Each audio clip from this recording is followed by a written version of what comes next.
Welcome to One Woman Preach.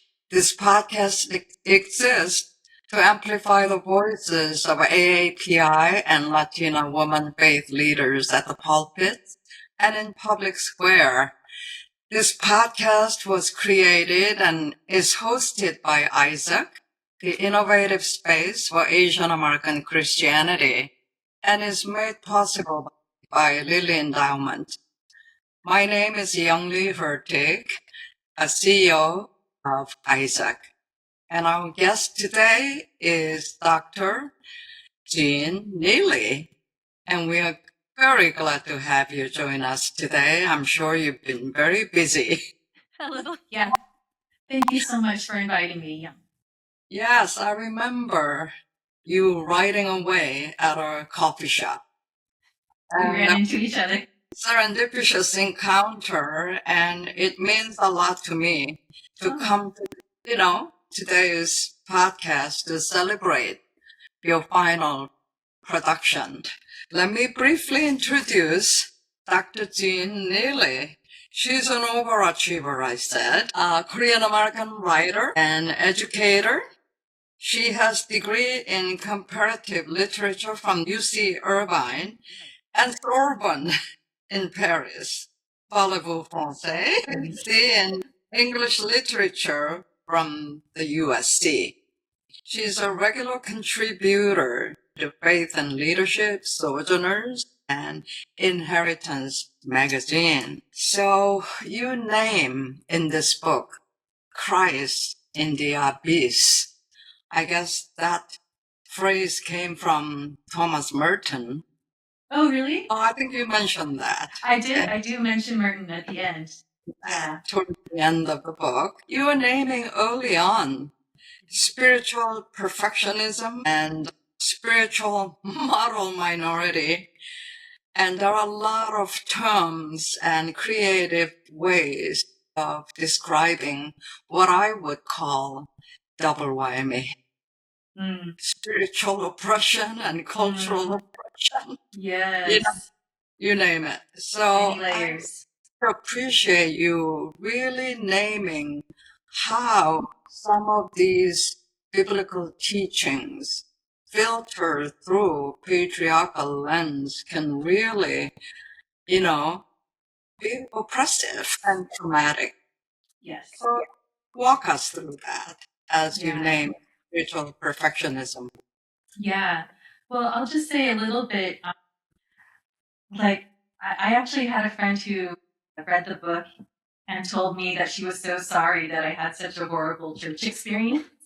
And I was like, that wasn't my intention to communicate that, because I actually think I had a pretty positive church experience overall.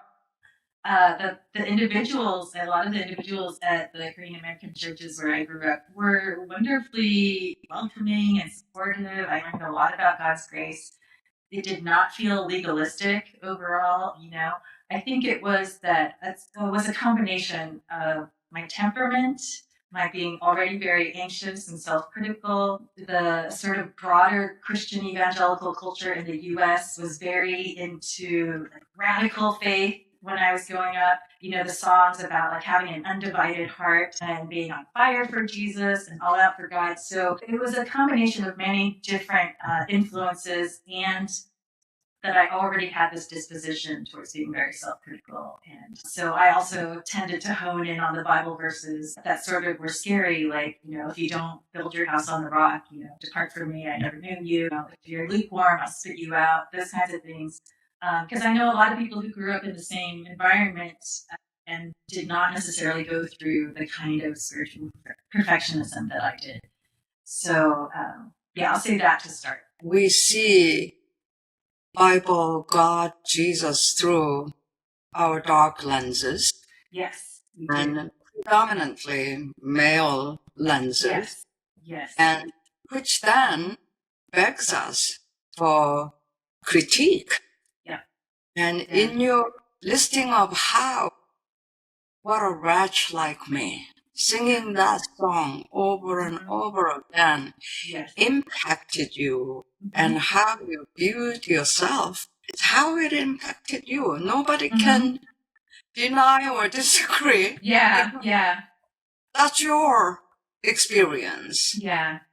I took scripture very seriously, and verses like, the version in Matthew says, be perfect as your heavenly Father is perfect.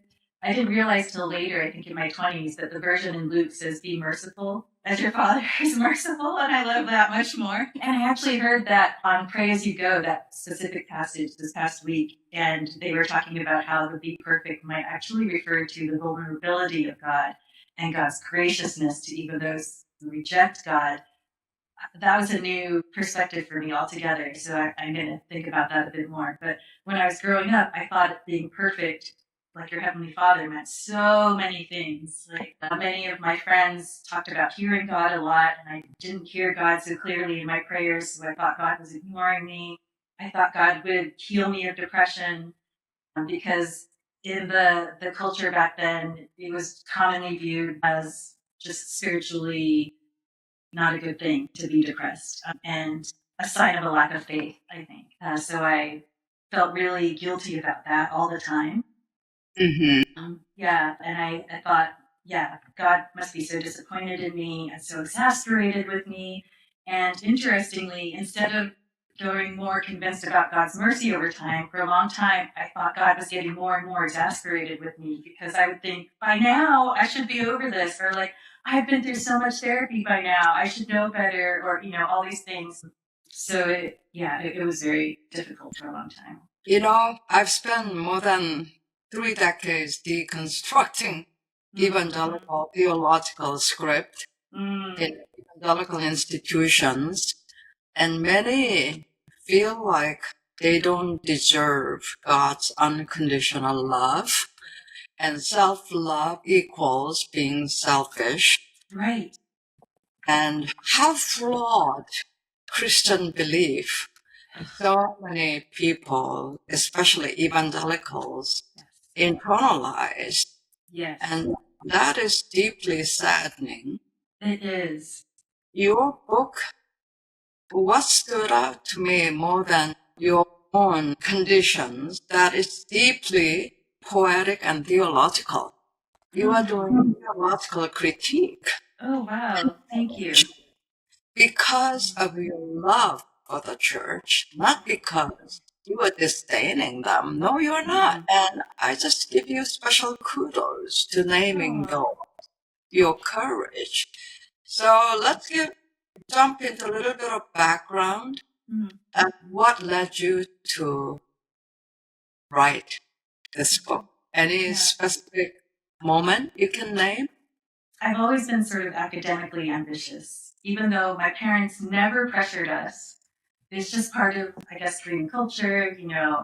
There's a lot of value on academic achievement. My parents were very educated. They both happened to go to the best university in Korea, all these things when they were younger. So for some reason, even though there was no pressure at home, I internalized a lot of that. And at some point after finishing my doctorate, I really wanted to, it meant a lot to me to at least publish one scholarly article. I knew did not want to do a whole book, that felt a little beyond me, but I thought, I at least want to publish one article. So I was working on that for a couple of years as I was starting to teach, and it just felt so difficult. And I had the inner committee on my shoulders, like censoring me all the time and saying, I didn't read this yet, I haven't considered what so-and-so said, all these things. And as I stressed over it, one day I finally thought, okay, if I were to die in 1 year, is this what I would want to leave behind? Is this the work that I would want to write? And I thought, no, absolutely not. It would be,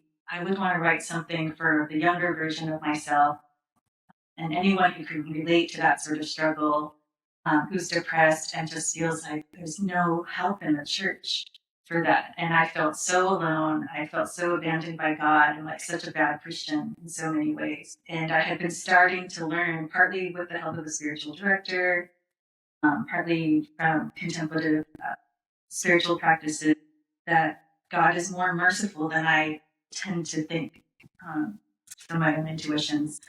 And I thought, I want to write about that. I would want to write something that would help people who feel like that. So that was the direct impetus. I mean, this is the first book of its kind, and your words are poetic and one story that really stood out to me is your dear aunt and that dialogue. What if you don't have to try and get over this depression or dissertation blues? She was right on. Yeah. So, is it your aunt who, in the end, made it possible for you to become a doctor? I would say she was very influential and significant. I sort of wish everyone had an Aunt Young because she has been such a constantly helpful support. But it wasn't just my aunt. It was so many I happened to make more friends whose compassion I trusted a little more over time. My mom and my sister are amazing and have been so consistently supportive throughout. I mean, getting my PhD was really difficult for me because I struggled with severe depression during it. I had to go off all my meds when I was pregnant, so it was very difficult, and that was a whole family and community effort. And also, I think becoming a mom was transformative. I just partly because my mom is so amazing too, and she helped us survive that first couple of years. But before then, I could really not imagine God being happy just with my existing, with my not doing any sort of good work, or my not having good faith or strong faith, and it was becoming a mom where I was just so exploding with delight and love for my son when he could do nothing for us, just his mere miracle of existence. That was truly transformative. So I think that just life stage was also very helpful. Having to give up medication because you were pregnant, and I'm sure it was a struggle. It was. While you were delighted for new life in your body. So I'm sure you had a village of people surrounding you. And I think I was asking you some question, and there seems to be an underlying huge disparity between who you actually are. You cannot be just defined by one condition. You are far more than that. That's not 100% of who you are. So from outside looking in, as I said, you're an overachiever, but internally, what you described, to me, there's a huge gulf. Oh my gosh. Interesting. I had no idea that with that kind of internalized all kinds of ism, that you even felt indebted to God. Yeah. Yeah. And for you to overcome that and pursue your passion and have achieved, not many people have achieved. Can you describe a little bit where is that gap at today compared to when you were deserting or when you were? Yeah. I'd say just in the past 10 years, I feel there has been so much inner healing.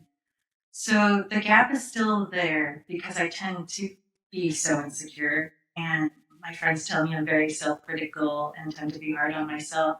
But I think with time and just even being able to see, like, oh, okay, well, at least I was able to finish my doctorate. Or, when I started teaching, I was so insecure about teaching. But now I've taught the same classes for a while, and I just love it so much. And I've gotten good positive feedback from students over the years. So that has helped my confidence a lot. And yeah, so little by little, I'm internalizing that maybe I'm good enough, and maybe I tend to have harsh standards for myself. But I also have this tendency to think, oh, people don't quite know really how like clueless I am inside, or just the whole imposter syndrome thing. Yeah. Is still deep in me. And I think it's also because I so often compare myself to other people, and I have a lot of brilliant friends, and just think I'm not like so and so or so and so. That's just that sort of thing is constantly in my mind, and I'm trying to not do that so much. It's just these tendencies, and I think they're tied to depression and anxiety. I think because of that depth of your emotions and everything you go through as an artist, may I boldly state that there's a flip side where in the deep, deep abyss, you experience life far more in depth than people who live on the surface level. Would you agree? Yeah, I think it's possible just because maybe my range of emotions is broader than some people experience. So I think that is possible. And yeah, been in the lows for so long and I've experienced really high highs. So I think that's possible that I might. So broader and deeper, very deep. And your uniqueness, not disability, is a gift to humanity. It's easy for me to say because I haven't had that kind of condition. And I've journeyed with a friend who was suffering from it. But thank God for medication. That really challenged. So now, with that dark moment you experience, and then you name cosmic joy. I really like that. So, can you share more about cosmic joy moment? Oh, there are a lot. I think I experienced a lot of that, like the most intense joy. I've said it before, but again, I'll say it again. As a parent, I just think our children are so miraculous, and I did not expect in my lifetime to experience the kind of joy and the kind of gift that our son is to us. And even just the fact that we kept him alive for 16 years, that's a wonder to me. Like, given all the anxiety I had and still have about all the dangers out there. And I've seen Christ so much in community, just such graciousness in my family and friends who are so patient with me and so kind and compassionate. I used to really feel like, I still feel like this sometimes, like I'm just too much. I'm just too intense for people. I'm a drag because I get depressed so often.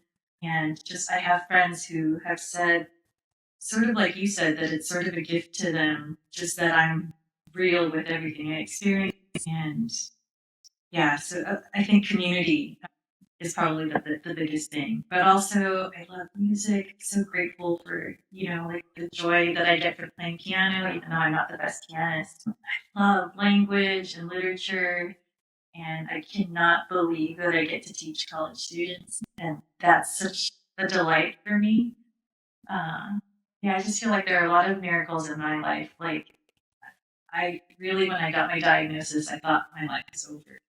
I just thought it was over because I didn't personally know anyone with a mental illness. And it has not been that. There's been so much grace. I'm grateful. As I'm listening to you now, I'm imagining you at the pulpit. Really?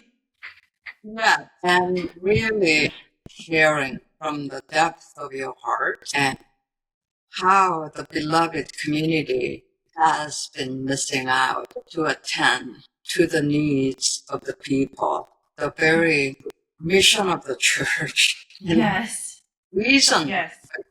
to exist. So let's imagine that even though this is When Woman Preach podcast, let's imagine you preaching at our local Asian American churches. What words would you share? Honestly. I guess so. That would be influenced by the fact that I've heard things about how some people's families have not been very supportive about mental health in the Asian American church.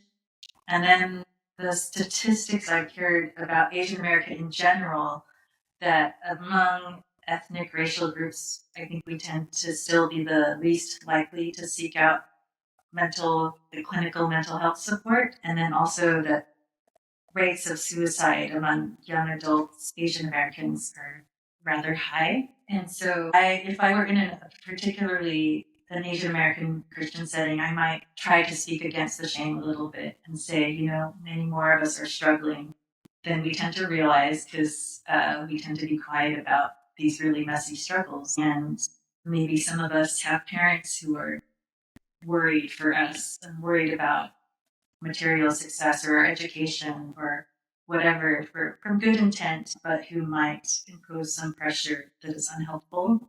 And maybe we might have tendencies like I did to dismiss whatever we're going through that feels difficult because we think of all that our parents went through and how they survived wars and went through poverty and live in a foreign country. And I would just want to say, like, give yourself permission to start sharing a bit more and know that it's okay to not be perfect and to realize that God is probably way more merciful than you tend to think.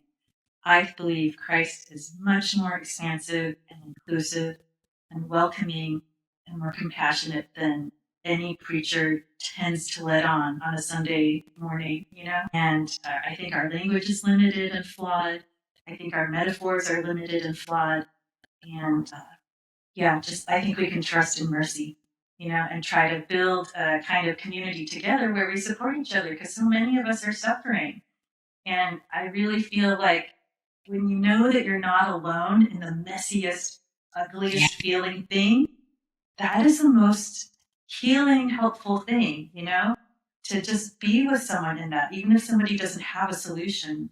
So my hope really is that we can be talking much more openly about these things, especially in the Asian American church, in our communities, and be lifelines for each other, have it not be so shame-ridden, all these things. I totally resonate with what you just said because hidden pain is much more painful. I had a miscarriage in 1995 and then I officiated somebody, young adults, who had a car accident, and I was at a funeral, officiating funeral service. And yet, miscarriage in the church, that had to do with a woman's body. Yeah. They didn't acknowledge. So I went around and preached about what women's body go through. And I remember in Canada at a big church retreat, when I spoke about details of what women is going through when they had miscarriage, many men, husband, they go out and play golf. And I got confession from the retreat, and pastors' wives, they were weeping, literally.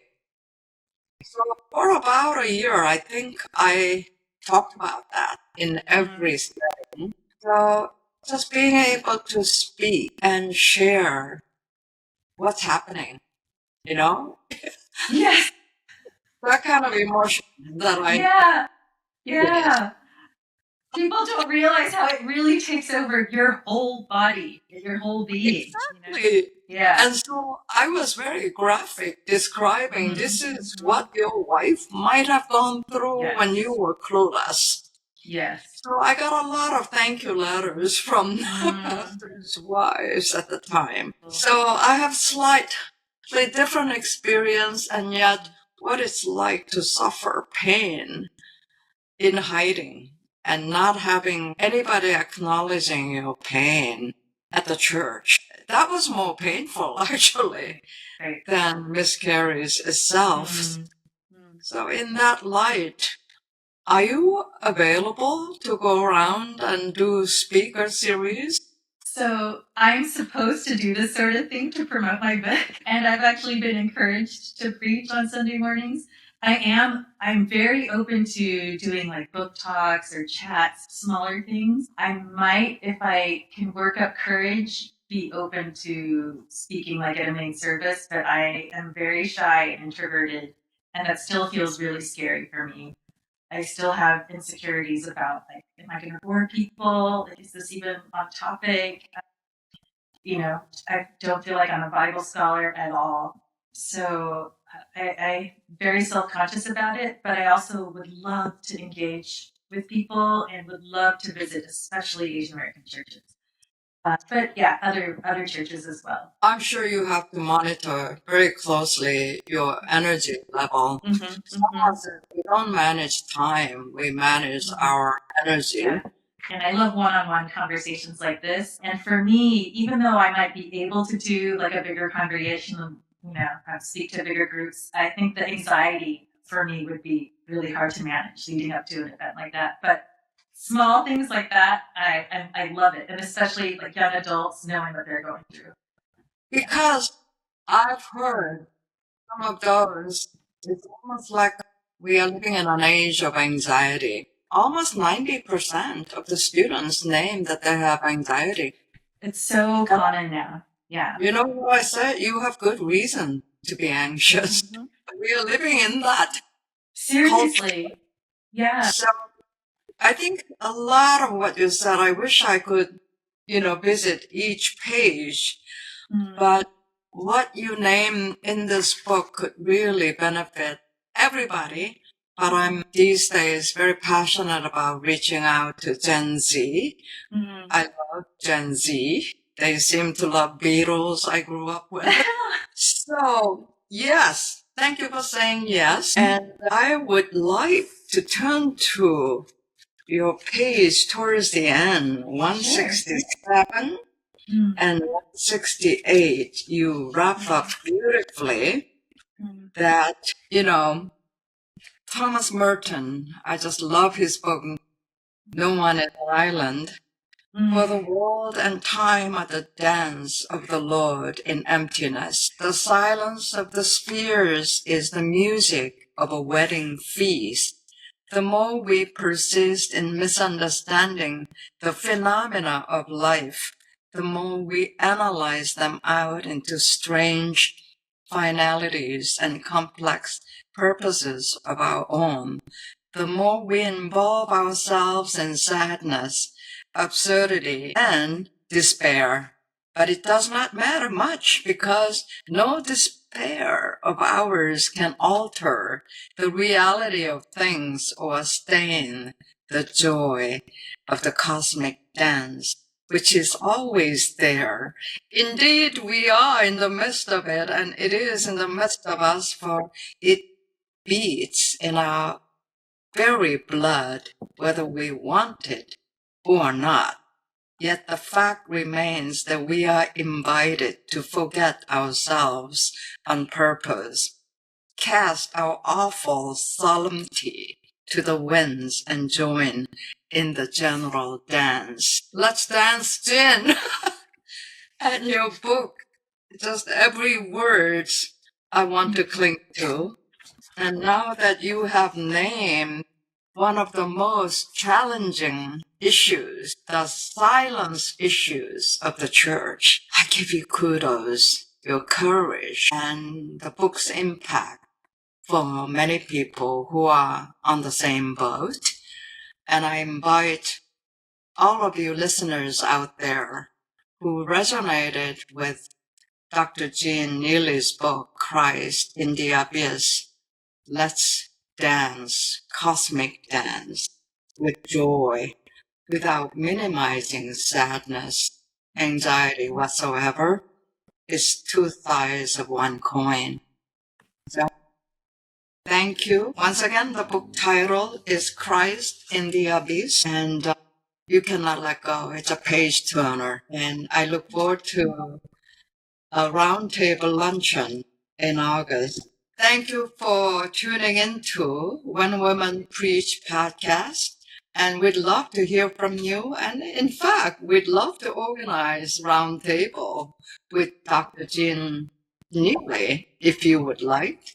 You can email us at info@isaacweb.org and we'll be back to you in timely manner.